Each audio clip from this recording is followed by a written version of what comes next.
സൂത്ര, കടിയന്റെ മോനെ എന്റെ കൂടെ കളിക്കാൻ വിട്ടു. എന്നിട്ട് മോൻ കുഴിയിൽ വീണു. അതൊന്ന് കടിയനോട് പറയണം. താൻ വാ. ഞാനോ? എനിക്ക് കാലുവേദനയാ, നടക്കാൻ തീരെ വയ്യ. ഇതൊന്നും അത്ര വലിയ പ്രശ്നമല്ല ചേട്ടാ. ഞങ്ങള് കവികളാ, കവികൾക്ക് ഇതിനൊക്കെ സൂത്രം കിട്ടും.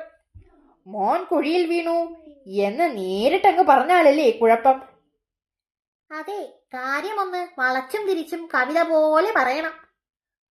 വളയ്ക്കണോ? കടിയൻ മോനെ ഒരു പൂവ് പോലെ സ്നേഹിച്ചു വളർത്തുകയല്ലേ, അതുകൊണ്ട് പൂവ് കുഴിയിൽ വീണു എന്ന് പറഞ്ഞാ മതി. അങ്ങനെ സോഫ്റ്റായി പറഞ്ഞാലേ രക്ഷയുള്ളൂ. ശരിയാ, പൂവ് സോഫ്റ്റാ.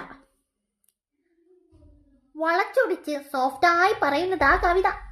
പക്ഷേ പൂവ് കുഴിയിൽ വീണു എന്ന് പറഞ്ഞാൽ കവിത കുറവാ. പിന്നെ പൂവ് കുളത്തിൽ വീണു എന്ന് പറഞ്ഞാലോ? എന്നാ പിന്നെ മഴത്തുള്ളി കുളത്തിൽ വീണു എന്ന് പറയാം. അത് ശരിയാ. പക്ഷേ മഴത്തുള്ളി ആവുമ്പോ മണ്ണിൽ വീണു എന്ന് പറയുന്നതല്ലേ കൂടുതൽ ശരി. ശരിയാ, മഴത്തുള്ളി മണ്ണിൽ വീണു നല്ല കവിത.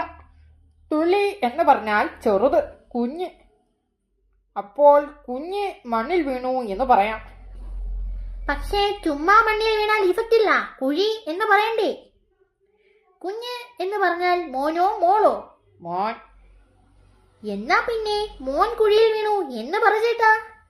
ചേട്ടാ, ഒരു കവിതയുണ്ട്, മോൻ കുഴിയിൽ വീണു. നിങ്ങൾ പറഞ്ഞതുപോലെ സോഫ്റ്റായി പറഞ്ഞതാ, എന്നിട്ടും ഇടി കിട്ടി.